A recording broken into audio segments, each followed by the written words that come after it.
அந்த மாற்றத்துக்கான தொடக்கம் தான் சார் நேற்று அறிவிப்பு வெளியிட்டிருக்காருல. 717 மதுக்கடைகள் வந்துட்டு மூட வந்துட்டு அறிவிப்பு கொடுத்திருக்காரு சார். கல்லூரிக்கு அருகில் இருக்கிறது, கோயிலுக்கு அருகில் இருக்கிறதும். அதாவது மாற்றம் வரணும்னா மதுபானத்தை மொத்தத்தையும் நான் மூடுறேன்னு சொன்னா அதை நம்ம ஏத்துக்கலாம். மதுபானத்தை அதாவது மது ஒழிப்பு நம்ம வந்து சரியா சொல்லுவோமே, கொஞ்சம் டீட்டெயில்டா இதை பேசினா நல்லா இருக்குன்னு நினைக்கிறேன். பூரண மதுவிலக்கு தமிழகத்தில் அமுல், அதனுடைய ஒரு அங்கமாக, அதனுடைய ஒரு பகுதியாக நாங்கள் வந்து 717 மதுபான டாஸ்மாக் கடைகளை மூடுறோம். அது முதல் கட்டமாக இந்த கோயில் பக்கத்தில் இருக்குது, பஸ் ஸ்டாண்டு பக்கத்தில் இருக்குது, அதே மாதிரி பள்ளிக்கூடங்கள் பக்கத்தில் உள்ளது, கல்வி நிலையங்கள் பக்கத்தில் இருக்கக்கூடியது நான் மூடுறேன். 500 மீட்டருக்கு உள்ளால இருக்கிறத முதல் நான் எடுக்கிறேன்னா கைகூப்பி வரவேற்கலாம். இப்பவும் வரவேற்போம். ஏதோ ஒரு வகையில காரணத்தை சொல்லி நீங்க 717 மூடுங்கிறது சந்தோஷம். மிச்சத்தை எப்போ மூட போறீங்க? அதை பத்தி ஏதாவது பேசியிருக்காரா? பேசவே இல்லை. நாடகம் சார் இது.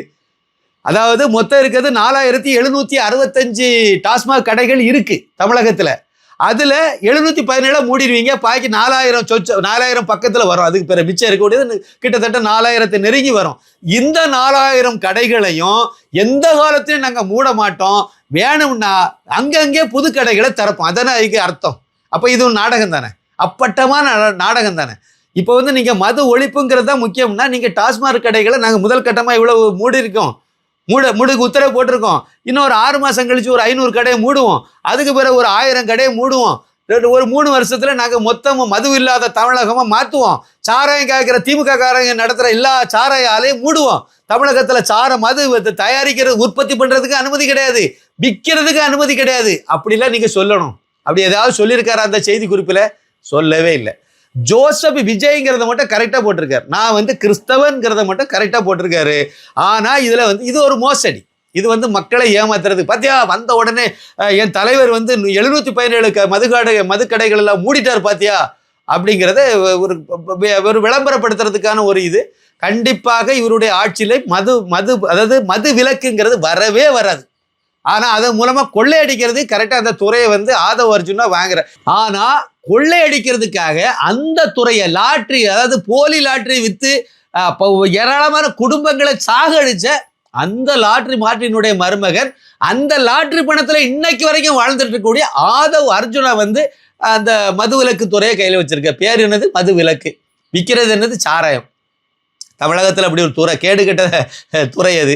அதனால இவங்க வந்து அதில் எப்படி கொள்ளையடிக்கலான்னு பார்ப்பாங்க. செந்தில் பாலாஜி ரூட்டு போட்டு கொடுத்து வச்சிருக்காரு. அதனால அந்த 10 ரூபா பாலாஜி என்னெல்லாம் பண்ணாரு, அதே மாதிரி இன்னும் நிறைய பித்தலாட்டங்களை அதில் அரங்கேற்றுவாங்க. அதன் மூலமாக கொள்ளையடிப்பாங்க, மக்களை இன்னும் குடிகாரனாவே வச்சுட்டு இருப்பாங்க. மதுக்கடையை நாங்கள் மூடணும்னு இந்த பக்கம் காணிச்சிருவாங்க. அதாவது இந்த போதைப் பொருளும் அதே மாதிரி தான் நடக்கும். திமுக கூட்டணி வந்து இந்த விடுதலை சிறுத்தைகள் ஆட்களை தான் நிறைய அதில் விற்கிறதுல பயன்படுத்தி வச்சாங்க. பாதிக்கப்படுறதும் அந்த அப்பாவி சமுதாயம் தான். பாதிக்கப்பட்டதுலையும் முதலிடத்துல அந்த அப்பாவி சமுதாயம் தான் இருக்கு. திமுக காரணம் விடுதலை சிறுத்தைகளும் சேர்ந்து தான் அந்த போதைப் பொருளுங்கிறத வந்து தமிழ்நாடு முழுக்க கொண்டு போறதும் சரி, வித்ததும் சரி, எல்லாமே இந்த கும்பல் தான் பண்ணிச்சுது. இப்பவும் அது தடையின்றி நடக்கும். பாருங்களா, திமுக காரன் மதுபான ஆலையெல்லாம் வச்சிருப்பான், அதுல காய்ச்சி ஊத்துவான், அவனே வந்து கிஞ்செல்லாம் கடத்துவான், அதெல்லாம் நடக்கும். இவன் நாடகம் மட்டும் போடுவாங்க. ஒன்றும் சட்டப்படியெல்லாம் உடனே நடக்க மாட்டாங்க. வேணா வந்து திருப்பரங்குன்ற தீப விஷயத்துல கோர்ட்டு என்ன முடிவு சொல்றோ அதெல்லாம் ஏத்துறேன்னு சொல்லுங்க பார்ப்போம். திருப்பரங்குன்றத்தில் சார் போன தீபாவளிக்கு வாழ்த்து கூட சொல்ல தெரியுமா? ஆனால் தீபாவளிக்கு வாழ்த்து சொல்லலை, கிறிஸ்துமஸுக்கு கரெக்டாக வாழ்த்து சொல்லிட்டார் தலைவர். இவ்வளவுதான், அவ்வளோதான் இவங்களுடைய சம்பிரதாயங்கள், இதெல்லாம் அவ்வளோதான். அதனால கண்டிப்பாக இது திமுகவினுடைய ஜெராக்ஸ் காப்பி ஆட்சி தான் நடக்க போகுது, நடத்தான் செய்கிறாங்க. தொடக்கமே அப்படி தான் இருக்குது. நான் இதை கொஞ்சம் வித்தியாசமாக இருக்கும். ஊழல்லாம் நாங்கள் அப்படி சட்டசபையில் உங்களை மாதிரி நானும் நம்பினேன். வெள்ளை அறிக்கையெல்லாம் வெளியிட போகிற ஊன்னாரு. அடுத்த நாளே போய் அவர்கிட்ட சரண்டர் ஆகிட்டாரு ஸ்டாலின்கிட்ட போய். அதை மேக்கப் போடுறதுக்கு தான் நான் வந்து வைகோவும் பார்த்தேன், திருமாவளவனையும் பார்த்தேன், அப்புறம் வந்து அன்புமணி ராமதாஸ் அவர்களையும் பார்த்தேன்னு சொல்கிறேன். சும்மா பூசி மெழுகிறதுக்கான ஒரு இது தான். ஏன் அப்படியே போய் பசுமை வழிச்சாலையில் போய் எடப்பாடி பழனிசாமியும் போய் பார்த்துருக்க வேண்டியது தானே? அவர்கிட்டையும் ஒரு பார்த்து பேசணும்னு சொன்னால் நல்லா இருந்திருக்கும்ல. அவரும் ஒரு மூத்த அரசியல்வாதி தானே, அவரையும் பார்த்துருக்கலாம்ல. பாஜக தலைவர்களையும் போய் பார்த்துட்டு போகலாம்ல. என்ன பிரச்சனை உங்களுக்கு அதில்? அப்போ உங்களுக்கு நோக்கம் அது இல்லை.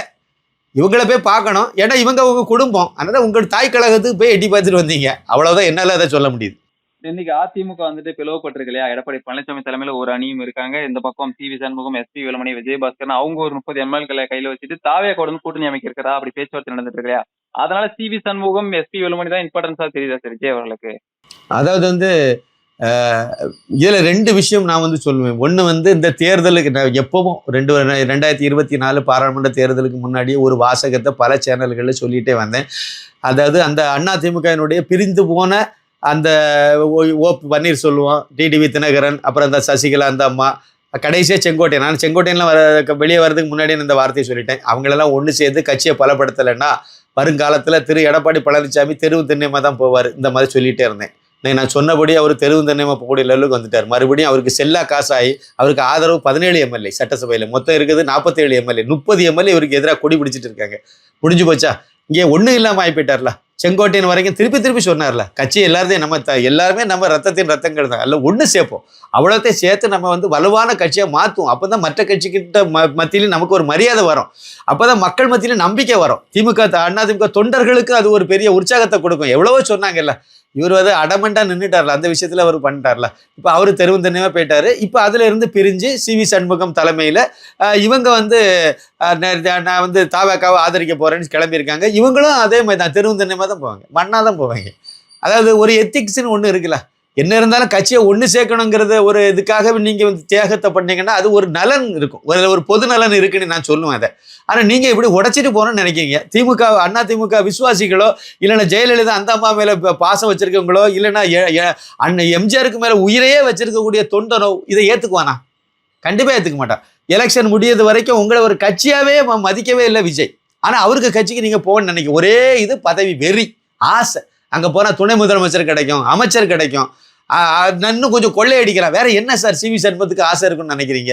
இதை நோக்கி அவங்க பயணப்படுறாங்க. இது வந்து தவறானது. கண்டிப்பாக அது உங்களுக்கு வந்து இனிமே அது நாசமாக போயிடும். ஆனால் வந்து பாஜக அண்ணாமலை மறுபடியும் வந்து அவர் தான் தலைவராக போறாரு. என்னை பொறுத்த வரைக்கும் அவர் முழு சுதந்திரத்தோட வந்து இயங்க போறாரு. அடுத்த 10 வருஷத்துக்கு அசைக்க முடியாத இடத்துக்கு தமிழகத்தில் பாஜகவை கொண்டு போகக்கூடிய ஒரு அஜெண்டாவோடு அவர் வாராரு.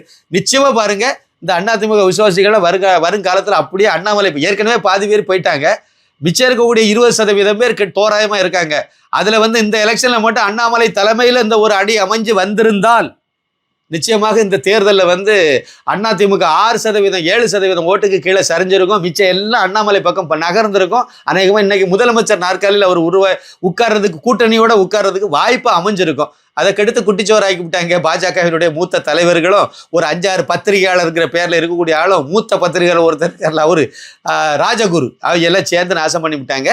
இப்போ வந்து பலபடி பரவாயில்ல, இழந்தது தான். இனிமேல் அடுத்த கட்டத்தில் ரவுண்டில் வரும்போது எந்த காரணத்தை கொண்டும் ஒரு எம்ஜிஆர் விசுவாசி திமுகவுக்கு ஓட்டு போடவே மாட்டான் சார். தலைவர்கள் ஓடி போவாங்க, பதவி சுகத்துக்காக அலைவாங்க. ஆனால் தொண்டன் மட்டும் எம்ஜிஆர்னா சாகிறது வரைக்கும் எம்ஜிஆர் தான், ஜெயலலிதானா ஜெயலலிதா தான், அதில் தான் இருப்பாங்க. அந்த அடிப்படையில் அந்த விசுவாசிகள் இரட்டை இலைக்கு மட்டுமே ஓட்டு போட்டவை இனிமே வந்து இந்த கும்பலுக்கு ஓட்டு போட மாட்டேன். அது எடப்பாடி பழனிசாமி தமிழையும் இழந்து போச்சு, நம்பிக்கை இழந்து போச்சு. சிவி சண்முகம் அதில் 0. அவரே கஸ்மெட்டிக் லீடர் கிடையாது. சிவி சண்முகமோ இல்லை மற்ற தலைவர்களோ சுத்தமாக அதில் வந்து ஒன்றுக்கு செல்ல காசாக தான் போகிறாங்க. அதே சமயத்தில் இந்த பக்கம் அண்ணாமலை தலைமையை எடுக்கும்போது அவங்கெல்லாம் இந்த பக்கம் நகருவாங்க. அது ஒரு நல்ல ஆரோக்கியமான ஒரு இதாக இருக்கும். இன்னொரு முக்கியமான பாயிண்ட் வந்து விஜய் தரப்புல, விஜயனுடைய இது வந்து நீங்க இப்பதான் அரசியலுக்கே வந்திருக்கீங்க, கொஞ்சம் எத்திக்ஸ் இருக்கணும், கொஞ்சம் நேர்மை இருக்கணும். நீங்க வந்து எடப்பாடி பழனிசாமிகிட்டே பேசி அந்த கட்சியா கூட்டணிக்கு பேசுங்க, அது உங்களுடைய சாமர்த்தியம், அது வர வாய்ப்பு உள்ளதுதான். நடக்காததெல்லாம் ஒன்றும் கிடையாது. அவர் 47 எம்எல்ஏ இருக்காங்க, கண்டிப்பாக உங்களுக்கு உதவுவாங்க அவங்க. ஆனால் நீங்கள் அவரை விட்டுட்டு லீமா அதாவது ஆதவ் அர்ஜுனுக்கு மாமியார் அந்த லீமா ரோஸுங்கிற பொம்பளை அங்கே அனுப்பி அவங்கள எம்எல்ஏ ஆக்கி இப்போ அங்கே ஒரு பெரிய ஒரு கூட்டத்தை உருவாக்கி அவங்கள நீங்கள் வந்து ஒரு கட்சியை உடைக்கிறீங்க பார்த்தீங்களா? அந்த கருணாநிதி ஃபார்முலா உடைக்கிறீங்க பார்த்தீங்களா? இது ஆரோக்கியமானது இல்லை. கண்டிப்பாக இது உங்களுக்கு அது விஜய்க்கே இது பெரிய கெட்ட பேர் தான். நீங்கள் வந்து அந்த கட்சி முதலாவது நீங்கள் பேசுறது அங்கே தான் பேசியிருக்கணும். பேசி அந்த கட்சியை உடைக்கிற வேலையை பார்த்துருக்க கூடாது. அதிமுகவுடைய ஆதரவுங்கிற அடிப்படையில் வந்திருக்கும். நான் கேட்டால் தேசிய ஜனநாயக கூட்டணிக்கு பக்கத்தில் நீங்கள் நின்றுக்கணும். அது ஒரு நல்ல ஆரோக்கியமாக இருந்திருக்கும். அப்படி நிற்கும் பட்சத்தில் பாஜக வளர்ச்சி தடைப்படும் தமிழ்நாட்டில். என்ன தனிப்பட்ட முறையில் என்னுடைய கருத்து. அதனால் நீங்கள் விஜய் அவரை மட்டுமே ஏற்றுக்கிடுங்க, அதிமுகவை மட்டுமே நீங்கள் ஏற்றுக்கிட்டு அதில் அந்த கட்சி மொத்தமும் உங்களை ஆதரிக்கிற மாதிரி நீங்கள் அதை முடிவு பண்ணி அந்த முயற்சியை மேற்கொண்டிருந்தால் அது ரொம்ப நல்லதாக இருந்திருக்கும். அந்த கட்சியும் கொஞ்சம் மிச்சம் மீதி இருக்கிறதாவது உருப்படியாக இருக்கக்கூடிய ஒரு வாய்ப்பாக இருக்கும். இப்போ அதை 2ஆக உடைக்கிறீங்க பார்த்தீங்களா? கண்டிப்பாக எம்ஜிஆர் ஆத்மா உங்களை மன்னிக்காது, ஜெயலலிதா அந்த அம்மா ஆத்மாவும் உங்களை மன்னிக்காது. எல்லாத்துக்கும் மேல மேல ஒருத்தர் இருக்கான்ல சிவன், அவன் பார்த்துட்டு இருக்கான். அதனால இது வந்து இப்போதைக்கு வந்து கட்சியை வேணா உடைக்கலாம். இதுல இன்னொரு விஷயம் என்னன்னா, சிவி சண்முகம்லாம் வந்து பாஜக கூட கூட்டணி வச்சு என்னமோ கூட்டணி கிடையாது, அப்படி இப்படி கூட்டணி வச்சனால நாங்க தோத்துங்கிற மாதிரி பேசிட்டு அலைகிறாரு. 2021 இதே மாதிரி தான் வச்சிங்க, வச்சுட்டு தான் சொல்லிட்டு தான் நீங்க 2024 பாராளுமன்றத்தில் தனிச்சு நின்னீங்க. எத்தனை நட்ட கலத்துனீங்க நீங்க? அது பாஜகவில் உள்ள தலைவர்களுக்கு அது மண்டையில உரைக்கல. அப்போ பழையபடி இது ரெண்டாவது இன்னொரு செருப்பு கலத்தி அடித்த மாதிரி பாஜகவினுடைய மூத்த தலைவர்கள், தேசிய தலைவர் முதற்கொண்டு எல்லாத்துக்கும் இது கரிய பூசின மாதிரி இவங்க பழையபடி இந்த கூட்டணி வச்சதுனால தான் ஒழுங்காக நீங்கள் வந்து எல்லாரும் அரவணைக்காம போன எல்லாரும் தோத்தீங்க. தோத்துட்டு இப்படி பழி சொல்கிறாங்க. சரி பார்ப்போம், எல்லாமே நல்லது தான். பாஜகவுக்கு ஒரு நல்ல தேசியவாதிகளுக்கு, தமிழக மக்களுக்கு, குறிப்பாக தமிழகத்தில் உள்ள இந்துக்களுக்கு நல்லது நடக்க போகுதுங்க. இது இன்னொரு 5 வருஷம் வேணா இது இழுத்துட்டு போகும் மிச்சம் அதிகபட்சமாக. அதுக்கு முன்னாடியே நிறைய மாற்றங்கள் வந்துடும் நான் நம்புறேன். குழப்பங்கள், மாற்றங்கள், ஏன்னா எல்லாமே சுயநலவாதிகளாக தானே போய் சேர்றாங்க. எல்லாருமே சுயநலவாதியாக இருக்காங்க. கண்டிப்பாக அங்கேயும் நிறைய இதெல்லாம் வரதான் செய்யும். பார்ப்போம், பொறுத்து இருந்து பார்ப்போம்.